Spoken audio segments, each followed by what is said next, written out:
Okay, that is recording. Let's go ahead and turn the TikTok on. Maybe lower that a bit. Then it's not in the video. Want that little aesthetic piece inside. Okay, welcome everybody to this lovely video. So I just got done having a FaceTime. Now, FaceTimes are one of my favorite things to do when I am first in the beginning stages to dating somebody. After we either meet in real life or more commonly off of dating apps, I find having a FaceTime first, even if the initial, let's say you meet them out in the real world, even if it goes really well, it's a little bit different meeting someone out versus having like a sustained conversation with them. So I find, especially if you're using dating apps, but even if you meet them in real life, having a FaceTime afterwards is a great way to get a read on the person's energy to see if you even like each other. So why go spend time and money to take somebody out on a date that you might not even like? Like that's my mentality when having these FaceTimes. As an aside, it's like a great way to save yourself time and money and sanity by seeing if you actually like the person before you go out on a date. So I'm having one of these FaceTimes with somebody that I was chatting with on a dating app. It was going really well. So we hop on the FaceTime and she was telling me about how she got out of this 10-year marriage at the beginning of this year and how it's been great in terms of her being able to have the freedom to like date who she wants and have all these experiences and being treated really well compared to how she was treated in her marriage, which is awesome. But the only real downside that she was sharing with me was that her ex-husband um, is just very resentful. And that inspired me to want to make this video for you. And the video topic is why breakups shouldn't hurt. And I'm a firm believer that breakups shouldn't hurt. They should be painless. And I want to share some of the reasons why breakups are so viciously painful at times, how they can be totally devastating. And I want to share the different things that you want to be doing and keeping in mind while you're entering into a relationship at the beginning stages, all throughout the relationship, and of course, when you guys break up so that it is not painful. Predominantly, I don't have painful breakups. I'm the person who's like, cool, all right, it was really nice meeting you. And a lot of the time, the other person is the one that's very either perplexed by that or uh, sometimes they're even really pissed off because they're like, why aren't you, didn't you care about me? Didn't you care about the relationship? Why are you so happy go fucking lucky? And it's because I don't take the relationship personally. So let's get into it. If a breakup hurts, it's because we're attached to that person. So we really need to be honest with ourselves and say, you know what? I was using this person. And a lot of the time, we don't really want to go there as people being a part of PACE, people pleasers, anxiously attached, codependents, empaths. We like to think of ourselves as very sensitive, very caring, very kind people because we are. But that doesn't mean our behavior isn't manipulative. It is. It's just not directly manipulative. So if you take a narcissist, they're intentionally trying to harm you. They're intentionally trying to hurt you. It's malicious. As a codependent, as a people pleaser, as an empath, as an anxiously attached person, you're not maliciously trying to hurt the other person, but you're still manipulating them. And one form of manipulation is being attached. Being attached because a relationship gives you a lot of great positive emotions. When you're in a relationship, there's physical intimacy, which feels amazing, very pleasurable. There's the affection, the validation, and the bantering, the teasing, the resonance, compatibility, which makes you feel close to the other person. These are perhaps experiences that you're not experiencing in your own personal life by yourself. How often are you giving yourself, physical intimacy and affection? Perhaps a lot. How often are you having fun in your own body? Where are your own inside jokes with yourself? How often are you laughing within your own, physical reality? How often are you enjoying the experience of being in your body? Typically, because we're so traumatized, we're not.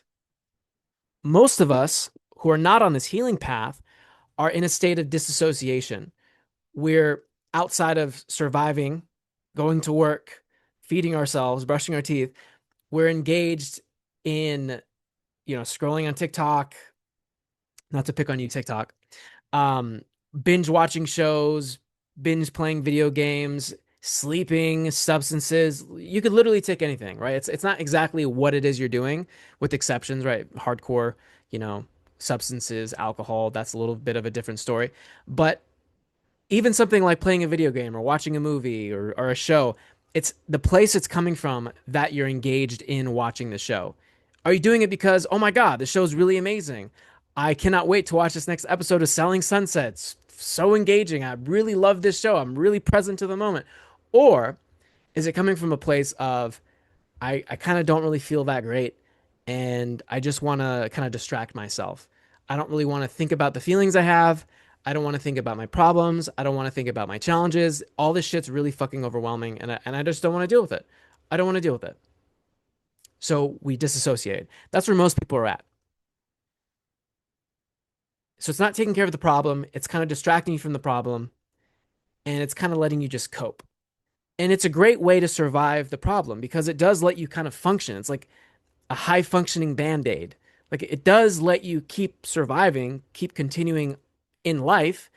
And until you kind of heal enough, expand your consciousness enough, expand your energy enough where you can actually be open to using these tools, open to the information I'm even sharing right here in this video, it's actually a really great way of living your life.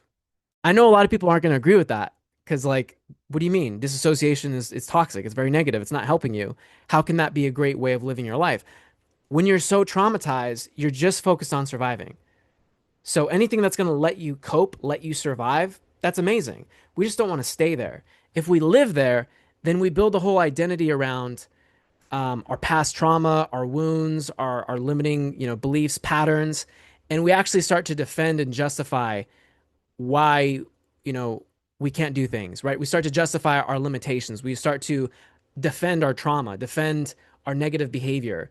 And our identity becomes built around protecting any sort of criticism, any sort of even just pointing it out to you, right? So, as an aside, kind of keep in mind in your own internal state, like, are you getting triggered listening to anything I'm saying right now? That's a really great indicator that, oh, maybe I've built up an identity to protect myself from actually having to face these parts of myself because I've spent so much time in this state of coping and refusing to actually feel and get in touch with the deeper parts of myself that are hurting, as an aside. So, most people are disassociating. And when they get into a relationship, the relationship is so stimulating. The physical intimacy, the teasing, the banter, the jokes, the playfulness, the laughter, the bonding, sharing activities together. It's such an injection of positive stimulus that it becomes very overwhelming. And when you don't have ways of consistently, okay, because we can all frequently sometimes feel really fucking good. We have these moments, we have these surges, these spikes. But if you can't consistently pump your own state, make yourself feel good emotionally, energetically, then you become vulnerable to those relationships, especially if the person is very physically attractive and emotionally, secure. They can very easily overwhelm you and you can quickly get attached to that person. So then when you have a breakup, it is horrifically painful because you've been attached to this person giving you all this positive stimulus and emotion. So the first thing we want to keep in mind to make sure breakups aren't painful is to be able to give ourselves that positive experience. Yes, relationships are great. Yes, physical intimacy is great. But if you don't enjoy your own experience of yourself, if you don't enjoy your life, if you're not cultivating a life passively by yourself in your own world, if you're not cultivating a life that you enjoy, if you're not cultivating hobbies, a social circle, most importantly, a relationship with yourself, mastery of your own emotions, of your own energy, then the breakup's going to hurt a lot.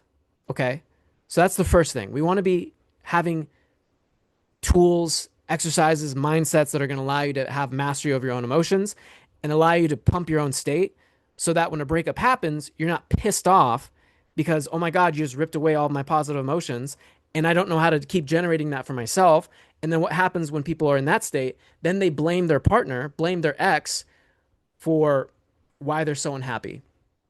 Because there was this unconscious expectation that no, you need to keep staying in my life and continuing to make me happy. So when I was on this FaceTime date a little while ago, and she was telling me about her ex-husband of 10 years who's resentful and treating her really badly, and how she's kind of struggling with the co-parenting aspect of having a divorce. Like that right there is so toxic, okay? Because from the other end, let's jump in the husband's shoes for a second. Not only is that keeping you miserable because you're blaming this other person for all of your unhappiness because you got attached to them and now they're gone and now you're having to deal with all of your previous emotions, which is going to make you pissed off. But living in that state also makes you really unattractive to other people.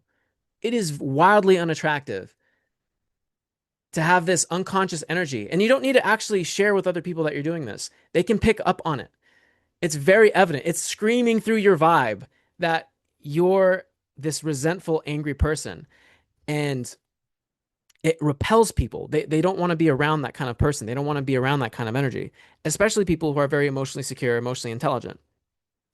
So that's the first part. Step one of not having painful breakups. Have mastery of your emotions. Be able to pump your state so that in your own day-to-day life, you're having a great time. You're enjoying being in your own body. You're doing things that are pleasurable, that are enjoyable, be it working on, let's say, a business or hobbies. Um, Thank you, Flyer. Yes, thank you, Lady Flyer. I'm glad this is resonating. You're just enjoying the experience of being yourself. Very, very, very, very important. That alone will get you so many more relationships because people pick up that you're not desperate, you're not needy, you're not attached. You're generating, you're attracting, you're pulling people in simply because you're happy. It's incredible. It's like a superpower. When people feel that from you, it's so much easier, as an aside as well, it's easier to joke. It's easier to be playful. It's easier to flirt coming from this place of I'm just making myself happy every day. I'm working on my happiness. My happiness is the most important fucking thing in my life. When you then go on dates, when you're on these dating platforms, it's easier to create, little jokes, teasing little, one-liners to open up with. Or if you see people, in your day-to-day life, it's easier to talk to people when you don't have this underlying frame of I really need this to go well because I'm really unhappy. I need you to hurry up and get to that phase where we're like intimate with each other, be it emotionally or physically, especially physically. I like preferably physically, but I will settle for emotionally. That's your underlying frame. When you're not happy, you're like, I need to get to that point. They can feel that neediness. They can feel you want it really, really badly, and it repels them, mostly because they sense you want something, and that never feels good. But also because it's like preventing you from actually letting your personality out to play.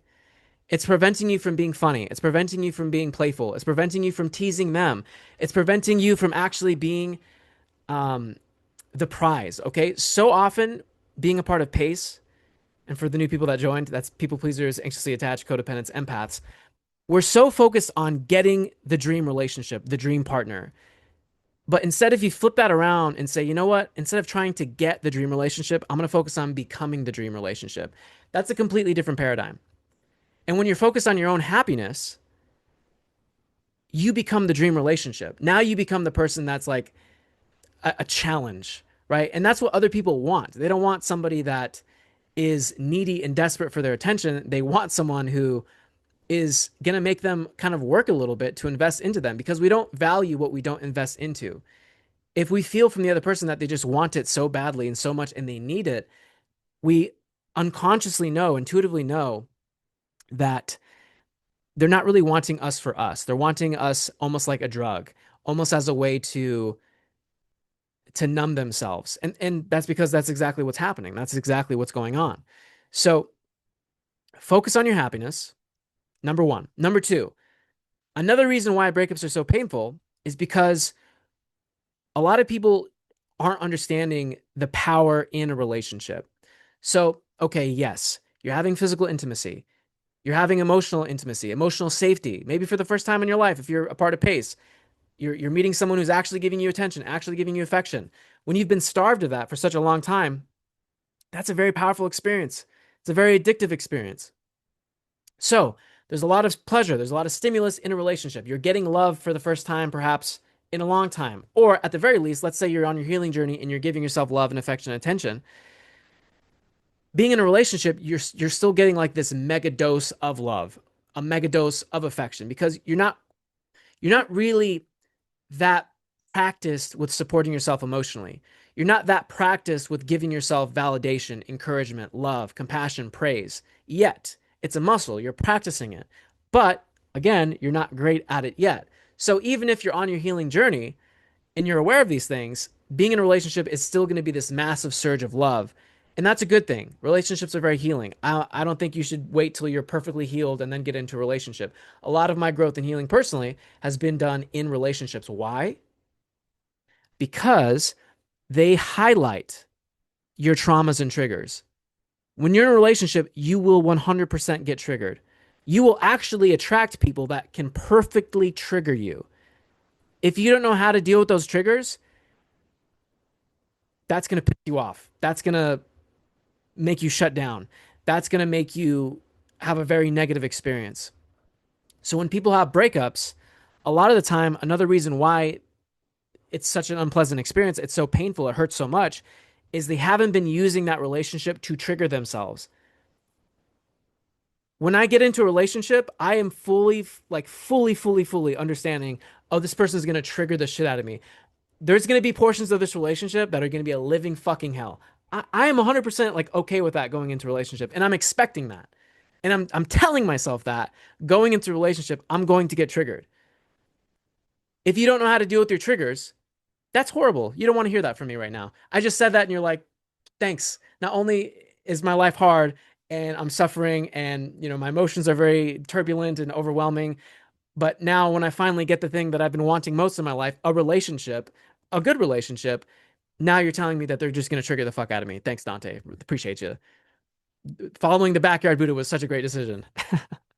But it is a great decision. You should follow me if you haven't already. But it is a great thing that the person triggers you because that's how you work on your triggers. If you have social anxiety right now in this moment, maybe for me this would be a helpful trigger because I have a live stream going. So if I was still really grappling with social anxiety, this would probably be very triggering right now and I could work on it. But you as the viewer, you as the person watching this video, listening on the podcast when I upload it to the podcast, if you have social anxiety and you're at your house, it's kind of hard to work on social anxiety because you're not triggered. There's nothing to activate that trigger. When you're in a relationship, one of the big benefits of that is that the person's triggering all these things, all these parts of yourselves that don't really get triggered that often.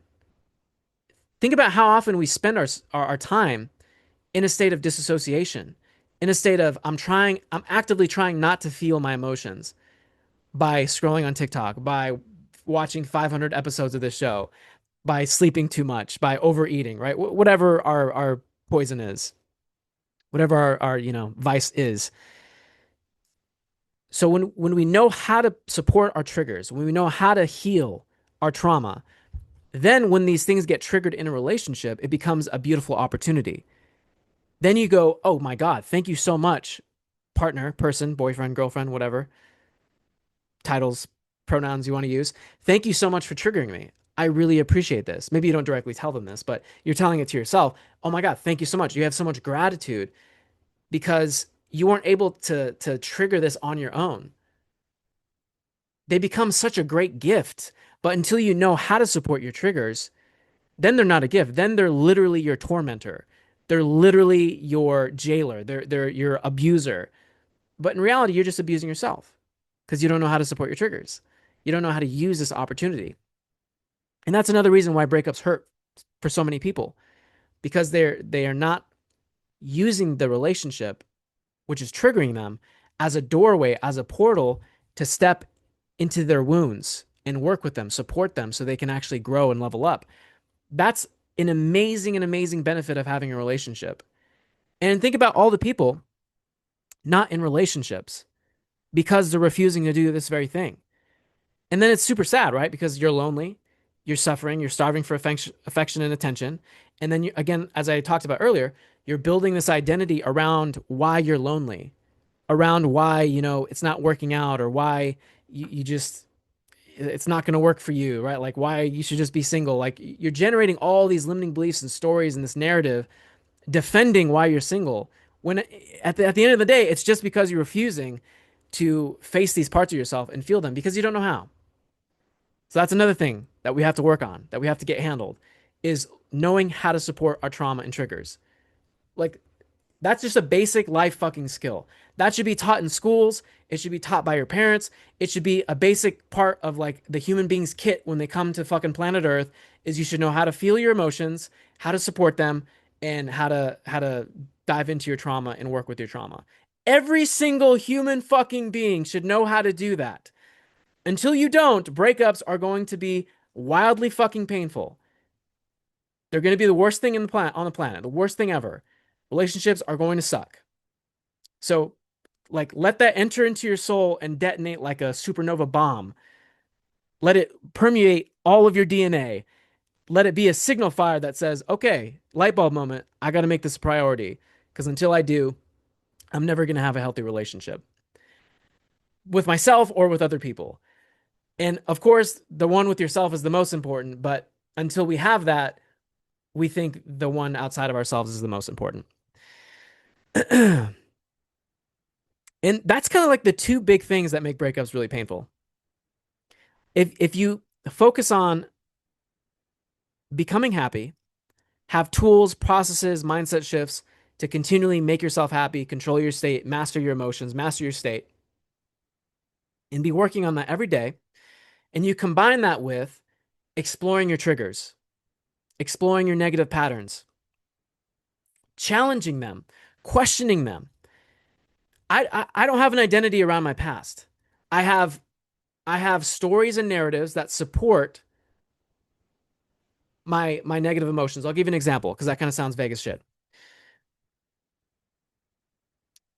When I meet disrespectful people or very unsafe, emotionally unsafe, aggressive people, I can get I can get anxious. I can get triggered by that. Even now, to this day. And one narrative that I'll tell myself to help diffuse that anxiety or support that anxiety, basically make it okay that that anxiety is there, not judge it, not self-attack it, not shame myself, is I'll just remind myself very gently, like, hey, Dante, you've been abused and traumatized, for most of your life. So it's okay that you're having this response right now. It's not that big a deal. It's okay. And that allows me to kind of accept the emotion and let it be there and not like fight against it, not stuff it down, which is what a lot of people do, or not disassociate, right? Try to distract myself from even feeling it in the first place, which just fuels that emotion and keeps it there. So that would be a helpful narrative, a helpful story, a helpful thing to have in place.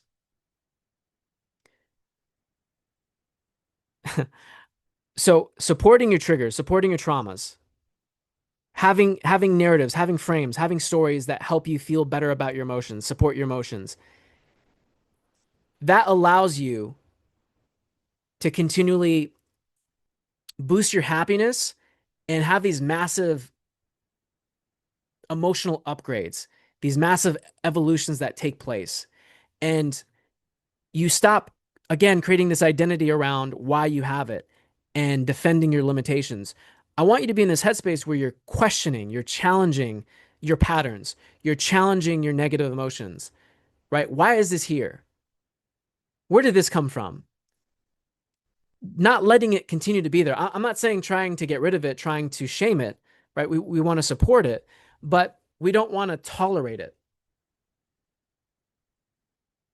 Because if we tolerate it, if we distract ourselves from it, then it continues to perpetuate itself. So it's very important not to create an identity around, this is who I am because of my past experiences. No, you're just consciousness. You're just energy. You get to decide who you are. Like, yes, you're going to have things that you resonate with, passions, humor, right? You're going to have certain personality quirks, of course, but am I worthy? Am I not worthy? Am I introverted? Am I extroverted? Um, am I a good person? Am I a bad person? Like all these things are malleable, they're adaptable. You should think of them as clothes. The perspectives you have about yourself, about politics, about relationships, about XYZ, whatever. You should be coming from this place of how is this making me feel? Is this supporting me? Is this supporting my happiness? Is this making me feel better, more empowered? Or is it making me feel more reactive, more angry, more pissed off, more shut down, more disempowered, more hopeless, more depressed, more anxious? All those things I'm listing, that's not who you are. Those are the energetic clothing that you're wearing. Those are the beliefs you're wearing. Those can be interchanged. And one of the biggest pitfalls of people that I see, especially older people, like in their 30s and 40s and 50s, is they've built this identity around their limitation, around their emotional states, and it prevents them from actually changing. So if you get into this habit of questioning your limitations and seeking out tools, I have a lot of them that I work with my clients on. You can go tap the link in my bio, tap the link in the description for the people watching. If you want to work with me and dive into these things, I'll show you how to do it. But you want to be in a state of questioning these things so that they don't start to calcify. Because when you leave them alone, when you start defending the fact that they're there and justifying why they're there, justifying your limitations, they start to calcify. And then anytime anybody highlights them, you get triggered. And because you're not accustomed to taking responsibility for your emotions and and seeking to explore them, being curious about why is this there? Why am I so triggered? Let me choose a new perspective that's going to make me feel better. Let me dive into what's this triggering and support that emotion so that it stops being there. It stops being this volatile energy that's inside of me. Most people aren't doing that. Most people get offended if you try to talk to them about their emotions. Most people get offended by whatever is triggering them. They blame the person or the thing or the government, religion, whatever. They blame the outside influence that's triggering them versus using it as an opportunity to dive deeper inside, to transform, to alchemize that. And that's where your real power lies. Because anytime you're feeling negative emotion, that's just energy. It's energy that's going through a filter. The filter you're giving it is a negative filter. That's why you're having a negative experience, but it's just energy. If you give it a positive filter, now you have a positive experience. I'm going to give you a really great example of this from today. Real quick example. Earlier today, I felt a lot of pressure to make content. I didn't want to make the content. Felt a lot of pressure to make the content. So I sat with this feeling and I said, you know what?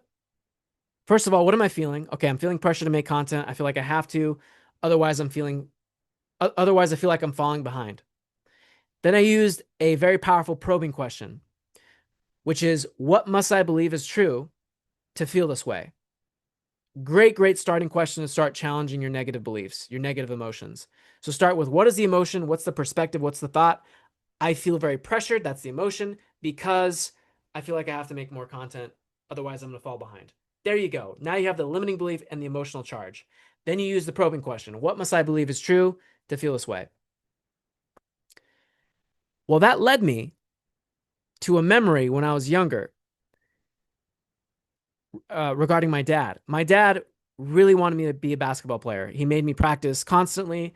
And there was this one moment, this one day on a Saturday where I was sick. I woke up. My dad was a very intimidating person, very emotionally volatile, very narcissistic. And we got to the basketball court, and I just felt this feeling bubbling up inside me that just said, you know what? I feel sick. I feel miserable, and I cannot do 1,000 fucking free throws today. I'm gonna fucking throw up and like collapse. Like I don't want to be here. And for the first time in a long time, I felt this feeling bubble up, and I actually like spoke up for myself and like defended myself and said, you know what? I'm feeling really sick. I don't want to do today. My dad then proceeded to punish me for like hours. He made me run up and down stairs, made me hold like Sharpies in my hand with my hands up till I was like crying, tears down my face. Trigger warning for some of you. It was brutal. And that conditioned me to feel like I have to pressure myself when I'm not feeling up to doing something. and like force myself to like do it anyway, which is not a great feeling to have. And it actually leads to burnout, right? If we're coming from that place of ignoring our needs, ignoring our emotional state, very unhealthy. It's going to lead to burnout. It's going to lead to resentment. It's going to make me not want to make content ever fucking again. Thank you, Lady Flyer. I really appreciate you. So I asked myself, was that there's a lot more questions that goes into this. Okay, this is a much more deeper process. I'm just kind of giving you the cliff notes to give you an idea of what this is like. But then I asked myself, okay, was my dad right to do that in that memory? Think about this. A feeling, a surface feeling regarding my business was related to a much deeper memory from when I was a child. A lot of the time, our beliefs are linked to previous core wounds, traumas, memories. So I asked myself, was my dad in the right there? Was I justified to feel like I need to pressure myself? You know, am I bad? Am I wrong? And I was like, no, my dad was like horrible. Like he didn't listen to my needs. It was terrible. That was a fucking terrible father moment. He was a terrible father, very narcissistic. That was one moment of many horrible moments where he completely disregarded my needs and just like abused me and punished me. And it was brutal. And I was able to let go of the pressure around having to create more content for my business. And I made myself some breakfast, felt amazing, played a video game, was enjoying my day. And when I went to the grocery store on the way back, I got inspired, not pressured. I got inspired to make a YouTube video. I made the YouTube video. I just finished uploading that. And then I got inspired again to make a new piece of content for the YouTube channel whilst also doing a TikTok live stream, which I haven't done in fucking months. Why? Because I took a feeling I had, I challenged it, I questioned it, I got curious, I explored it all the way down to the core memory that was creating the emotional experience I was having. I challenged that. I invalidated it, realized, oh, this has, nothing to do with who I am right now. It's not true.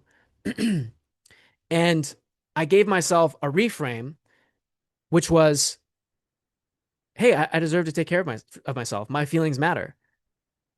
And I'm not going to engage in this because I felt like I had to engage in that because I was bad. I thought there was something wrong with me because I was disappointing my father, when in reality, he was disappointing me. He was the one that was disappointing. He was the one that failed in that moment. But you don't understand that when you're a young kid. You internalize everything as your fault. You're very egocentric. So once I just acknowledged the fact that like, no, that wasn't my fault. That person was in the wrong. It completely eliminated that whole pattern. It just evaporated in my system. And it feels fucking amazing when you do this. Such relief floods your body, floods your energetic system, your nervous system. Because the pressure or the shame or the guilt or the anger, whatever emotion you're feeling, the anxiety, hopelessness, powerlessness, weakness, vulnerability, it just evaporates. And it feels incredible. Now, when you're not doing this, when you don't know how to do this, these emotions are just compounding and compounding and compounding inside of you. And when you have these breakups, it's like a keg exploding. It's this violent eruption. It's this horrible fucking thing because all of your positive emotion is being ripped away from you within this other person, this beautiful other person who gave you affection, emotional safety, attention, physical intimacy. Your triggers, your traumas are becoming inflamed again because you don't have this beautiful, pretty, pleasurable distraction anymore. You're blaming them or you're blaming yourself, which is even worse. Like, yeah, it sucks when someone's like resentful towards their partner that when they break up with them or they get broken up with. But what's even worse than that is you shaming yourself. Oh my God, I wasn't good enough for them. I should have done more versus just understanding that, like, hey, it didn't work out. And the last thing I'll say to make breakups no longer painful.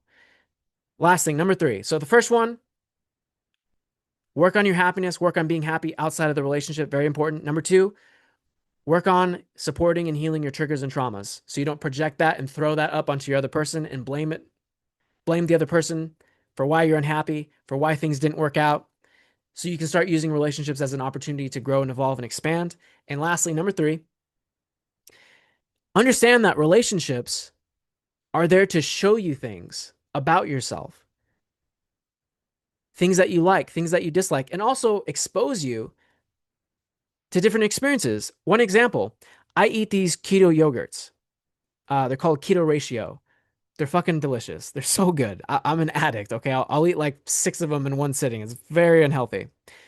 And one of my like 2 or 3 relationships ago, exes, I introduced them to this yogurt and they fucking loved it. They also became an instant addict.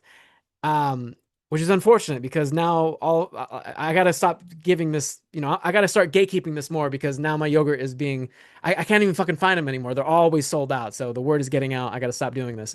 But like that's an example of something that you get exposed to, right? I introduced her to keto yogurts, and that was really cool. I really like that because it brought her a lot of joy. So that brought me a lot of joy. One of my exes, they introduced me to a keto friendly restaurant. And I'm not going to give the name because I want that shit to stay affordable and just for me. Sorry. That's just how it's got to be. Um, and that's amazing for me, right? It's like I've enjoyed that. I've ordered so many fucking meals from that restaurant as a result of being in that relationship. Sometimes the relationship shows you what you like in physical intimacy. Sometimes it shows you what you need emotionally. Sometimes it shows you what you don't like, so you can go, okay, moving into my next relationship, I don't want to keep tolerating that. I didn't enjoy that. And this doesn't just apply to romantic relationships. This is also just any relationship.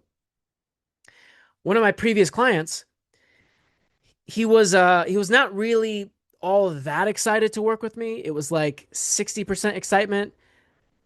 He wasn't like fully sold though, in terms of like, oh my God, this person's amazing. Now, why is that important? Is that important just so like I can feel good? No, like I'm working on my own happiness. I feel good about me. I feel good about my coaching. I don't really need that. Why is it important for the other person to feel that way though? Because if they're like, holy fuck, I get to work with Dante. I'm excited to work with Dante. How much more seriously do you think they're going to take the coaching? How much more attention do you think they're going to pay to everything that I'm showing them, I'm introducing to them? They're going to value the coaching experience way more. This is also why like I charge what I charge. Because if you're investing into it, you're going to value it more as well. So working with that client, it made me realize, oh, okay, even though I'm getting paid really well, if the person's not fully sold on working with me, I don't want to work with that person because it's not really that fun. It's not really that fun to show up to a call and the person's just kind of like there, like I got the person results. They went from having a really toxic relationship that they just got out of it was devastating. They didn't think they'd ever date again. They were really depressed. And I got them to a place of feeling really good about themselves and now dating lots of different people and having lots of great, healthy relationships. So they're in a great place. But the overall energetic experience was like, eh, because they weren't fully sold. They weren't fully excited. They didn't have this, I didn't do a good enough job um, vetting for that, checking for that initially, but also just creating this halo effect, which is very, very important, not only for clients, but also for people that date you. You want to have this halo effect. You want to be seen as a prize, seeing as, you know, again, as I talked about earlier, this dream relationship, right? Like you're the one that they're chasing and investing into. Why? Because you value what you invest into. If I'm like, hey guys, I have this coaching program and it can really help you. And, you should check it out. Do you want to check it out? Like nobody wants to check that out. That's repulsive energy. It's a repulsive vibe. Why? Because I'm not making you invest. I'm just saying, I'm saying, please, I'm like begging you basically, please do my coaching. Please come over here. But instead, if I'm like, you know what? I really enjoy my life. Everything that I'm coaching people on, not only has it gotten them great results, I have plenty of client testimonials sharing that, but it's also radically changed my own life. So I know this shit works. I know the power of it. Why am I going to beg? Like, I know it's powerful. So I'm just going to keep creating content that I'm excited to talk about and just kind of throw out these offerings of like, hey, this resonates. If you're struggling with this shit, If you want to stop struggling with this shit, tap the link in my bio, tap the link in the description, book a free call with me. And even then, it's not like, oh my God, they call. Maybe they'll be my client. No, no. Now it's okay. We get to have a call together to see if they're serious about working with me, if they're excited about working with me, if they can afford to work with me. So you see how there's a lot of filters. It's not like, oh my God, I'll take anybody at any point in time. Okay. This doesn't apply just to business, it applies also to relationships. It's seeing, no, no, no, no, no. You have to meet these certain standards, these certain criteria. I'm not just going to take anybody because that results in unhappiness. It results in losing your sanity, right? Because the client's not excited about you, right? The example I just gave. Or maybe the person smokes and you hate cigarette smokers like myself. So like I'm not just going to take anybody just because they're, hot. If you smoke, I don't want to date you. It's just gross. I don't want to be around that. The smell, it's hard to breathe. Like I'm good. I don't want to be around that. Having that vibe of you have to invest, you have to have a certain quality, you have to be of a certain quality to get access to me. That gives you that makes the experience of investing into you, of getting to know you, of wanting your attention much more exciting and pleasurable for the other person. They have a better experience. They respect you more. And that's very important being someone a part of PACE, people pleasers, anxiously attached, codependents, empaths, because you have so much love to give, because you can be very easily overwhelmed by people's positive energy, by physical intimacy.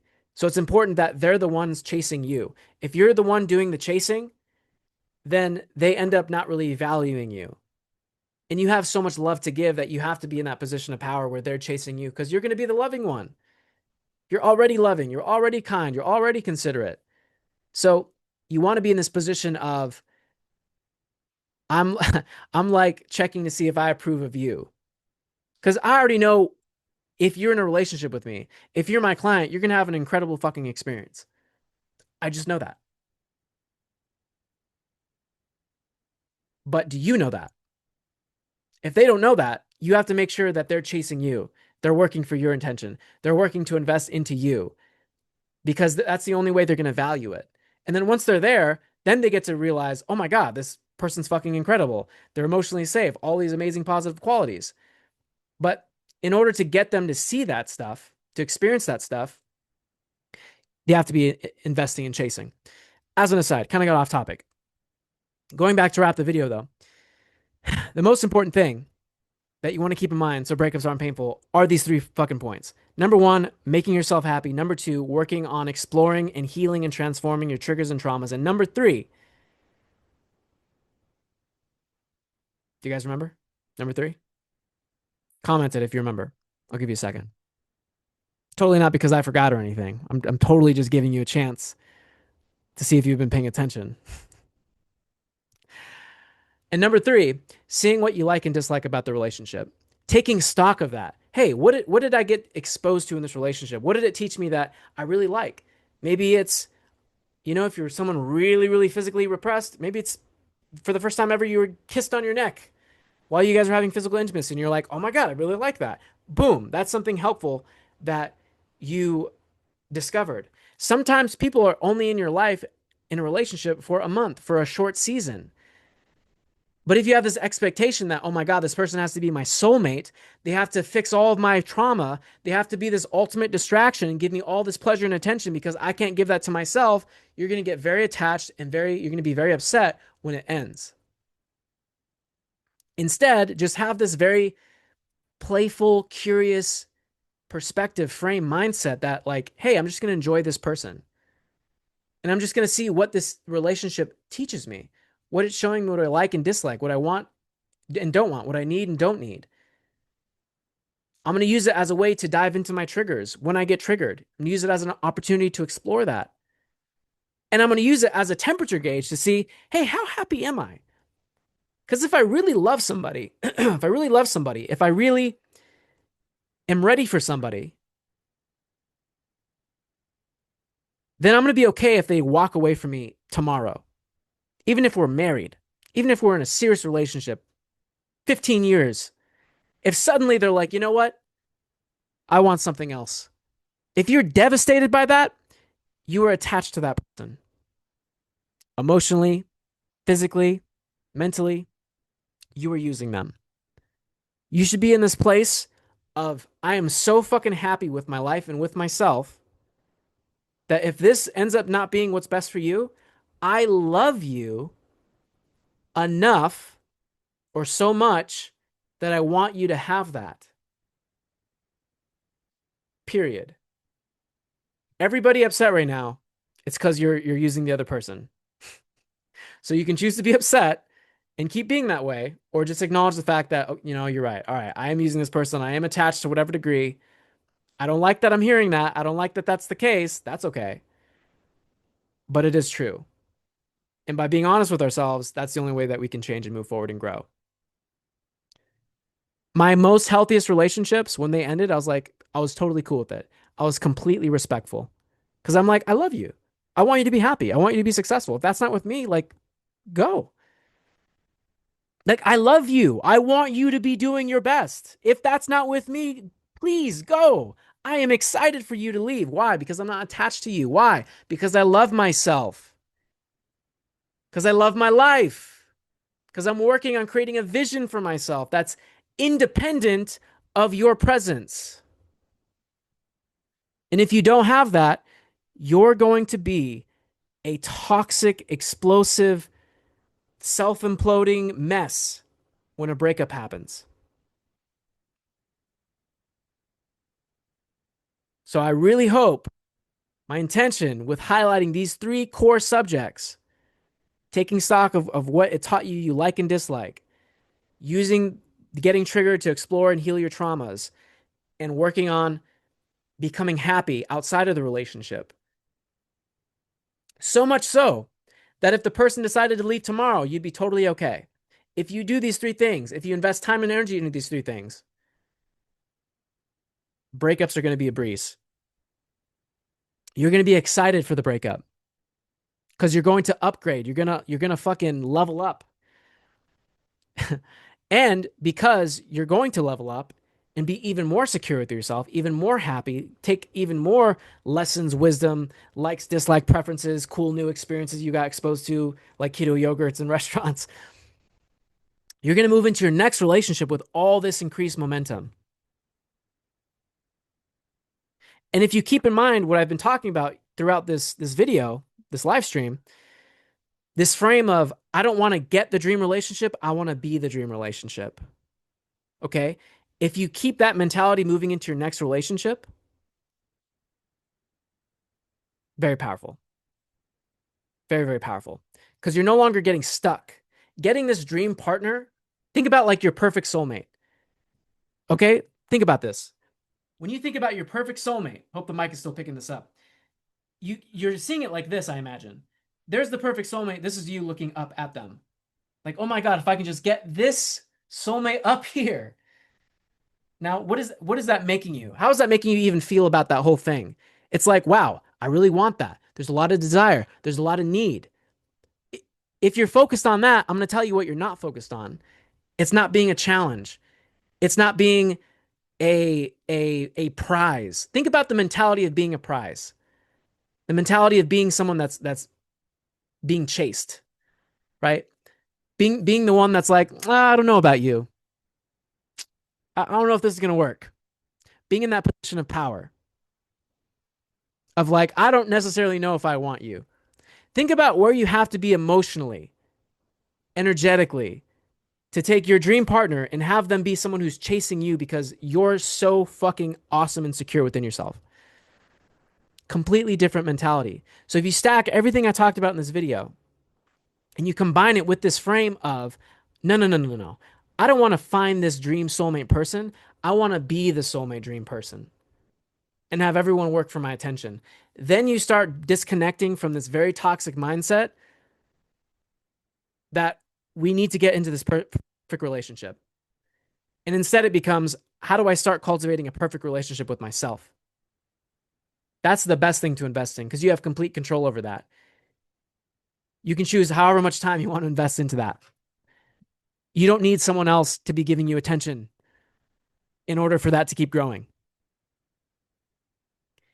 And you focus on being the prize. You focus on being a pleasurable experience, a giver of experience versus someone who's trying to take, someone who's trying to secure the relationship. I'm trying to get this person, get this soulmate. Now you're transforming, transitioning into being, I'm going to be the person that's giving the soulmate experience to other people. Think about the level of self-esteem you have, self-confidence, self-security, level of happiness that you have to be giving that experience to other people. And that is where you need to be as someone who's a part of PACE, people pleasers, anxiously attached, codependents, empaths, because you've been traumatized. You are traumatized to some degree still. You are very sensitive. You have spent a lifetime being neglected and underappreciated and not supported. You deserve to be the one that's giving the soulmate experience and having people chase and invest into you because you're already this loving, beautiful, amazing person. They have to demonstrate that they greatly, greatly, greatly appreciate and respect that, appreciate that by investing into you, chasing you. You have to be the one that's like trying to push them away, not as like a manipulative tactic, not as trying to be superior, but simply by giving them this experience that, yeah, I'm a fucking prize because you are. You have so much love, so much compassion, so much consideration. But if you don't temper that with, I also really fucking respect myself and I know how valuable I am a prize. I am someone that you need to demonstrate like you're going to really appreciate this and value this, or I'm not going to fucking let you get close because then you're just going to devalue. You're either going to take advantage or you're not going to understand what you have.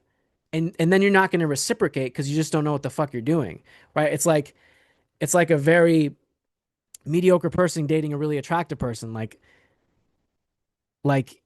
you just don't appreciate them. You take them for granted.